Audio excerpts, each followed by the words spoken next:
Ya, halo Bu Risanti dan juga teman-teman sekalian. Kami dari kelompok 1 ingin mempresentasikan mengenai SA 600, yaitu pertimbangan khusus audit atas laporan keuangan grup termasuk pekerjaan auditor komponen. Ya, untuk tanggal efektifnya itu tuh berlaku setelah tanggal 1 Januari 2013 untuk emiten atau 1 Januari 2014 untuk entitas lain emiten. Tujuannya untuk menentukan apakah bertindak sebagai auditor laporan keuangan grup.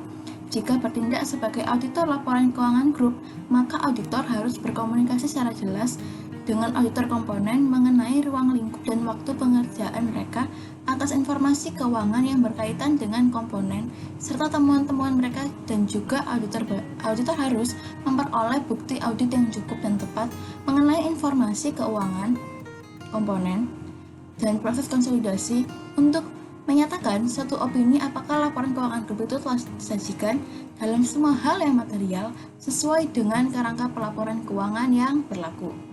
Nah, ketentuan yang pertama adalah tanggung jawab.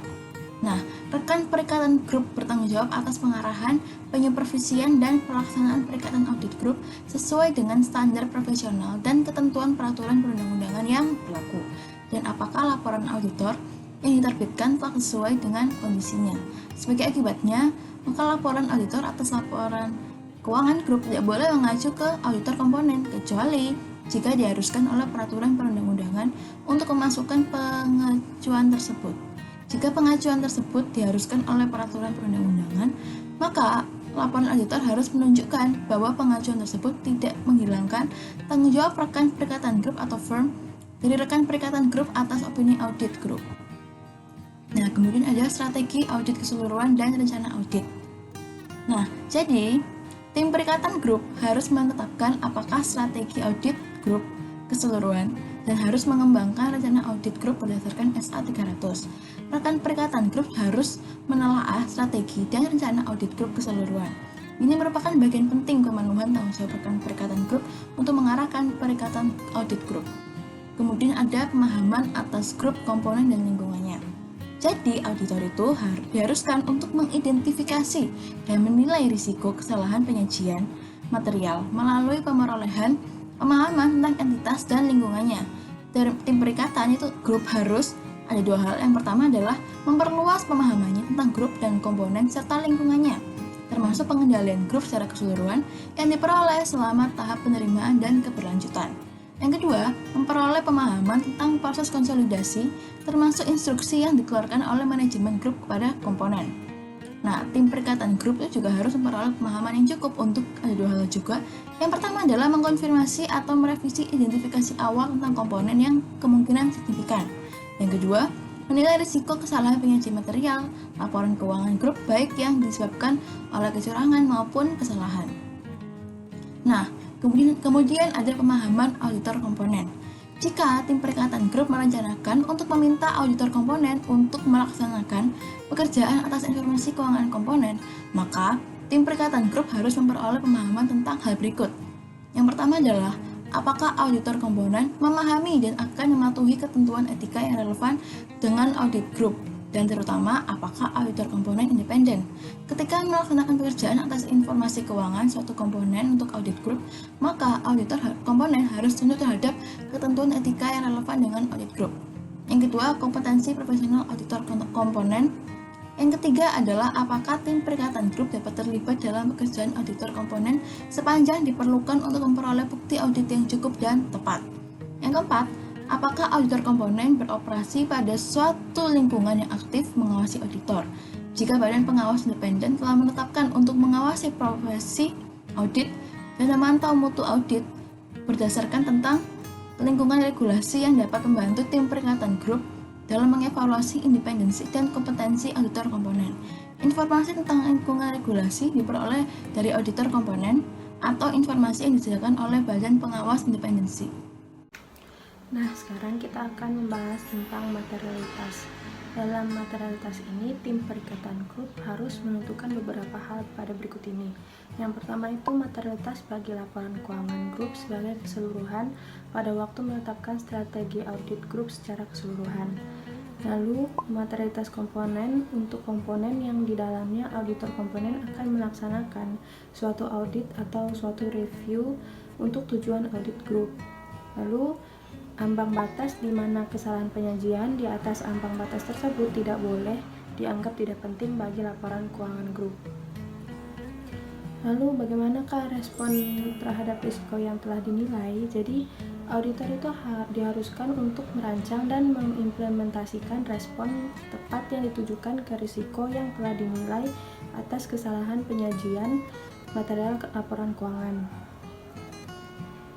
Nah, jika sifat, saat, dan luas pekerjaan yang dilaksanakan atas proses konsolidasi atau informasi keuangan komponen didasarkan pada suatu harapan bahwa pengendalian grup secara keseluruhan beroperasi secara efektif, atau jika prosedur substantif sendiri tidak dapat memberikan bukti audit yang cukup dan tepat, tim perikatan grup harus menguji atau meminta auditor komponen untuk menguji efektivitas operasi pengendalian tersebut. Untuk proses konsolidasinya berdasarkan pada paragraf 17, tim perikatan grup memperoleh pemahaman tentang pengendalian grup secara keseluruhan dan proses konsolidasi termasuk instruksi yang dikeluarkan oleh manajemen grup kepada komponen. Tim perikatan grup harus merancang dan melaksanakan prosedur audit lebih lanjut atas proses konsolidasi untuk merespon risiko yang telah dinilai tentang kesalahan penyajian material dalam laporan keuangan grup yang timbul dari proses konsolidasi. Nah, hal ini harus mencakup pengevaluasian apakah semua komponen telah dimasukkan ke dalam laporan keuangan grup. Tim perikatan grup harus mengevaluasi ketepatan, kelengkapan, dan akurasi penyesuaian dan reklasifikasi konsolidasi dan harus mengevaluasi apakah terdapat faktor-faktor risiko, kecurangan, atau kemungkinan bias manajemen.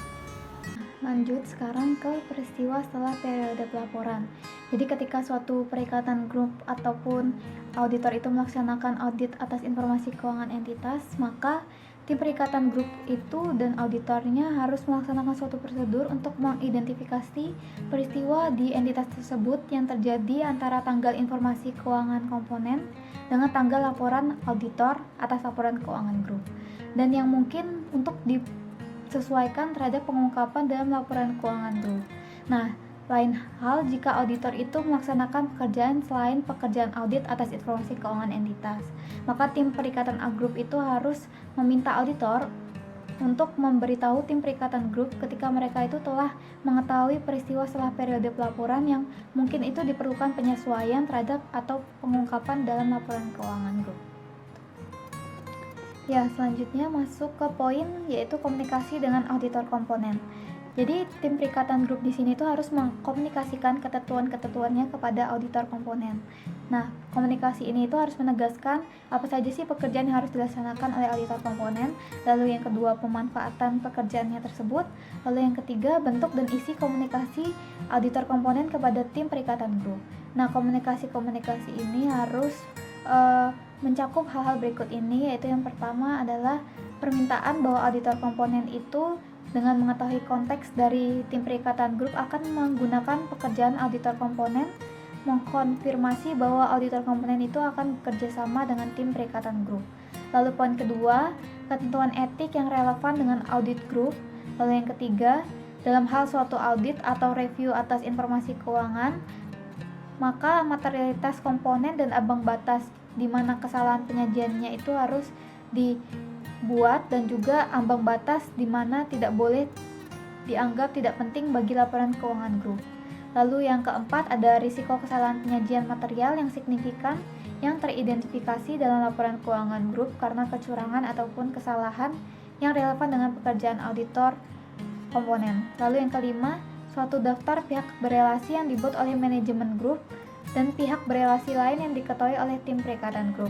Nah, selanjutnya adalah jadi tim perikatan grup itu harus meminta auditor komponen itu untuk mengkomunikasikan hal-hal yang relevan dengan kesimpulan tim perikatan grup yang berkaitan dengan audit grup. Nah, komunikasi ini itu harus mencakup Poin yang pertama, apakah auditor komponen itu telah mematuhi ketentuan etika yang sudah ditetapkan yang relevan dengan audit group, termasuk independensinya dan juga kompetensi profesionalnya. Lalu yang kedua, apakah auditor komponen itu telah mematuhi ketentuan tim perikatan grup. Lalu yang ketiga, identifikasi informasi keuangan komponen yang dilaporkan oleh auditor komponen.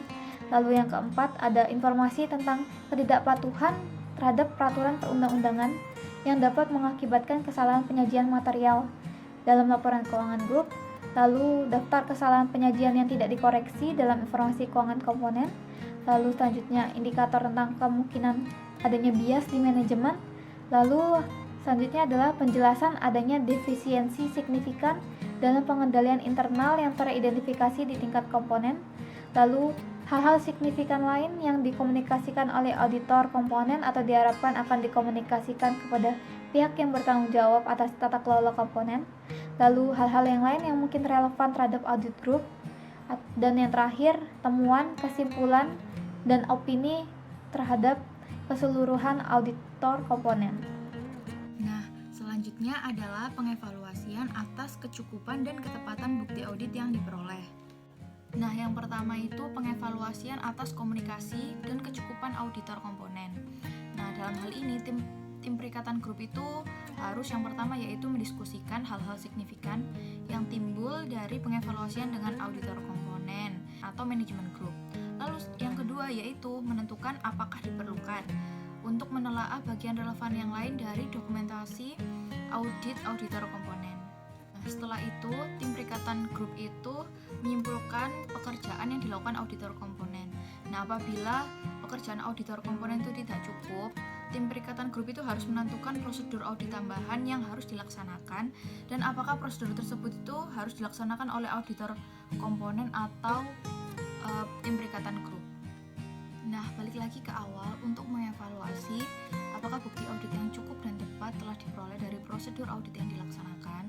Auditor itu diharuskan untuk memperoleh bukti audit yang cukup dan tepat untuk mengurangi risiko audit ke tingkat rendah yang dapat diterima.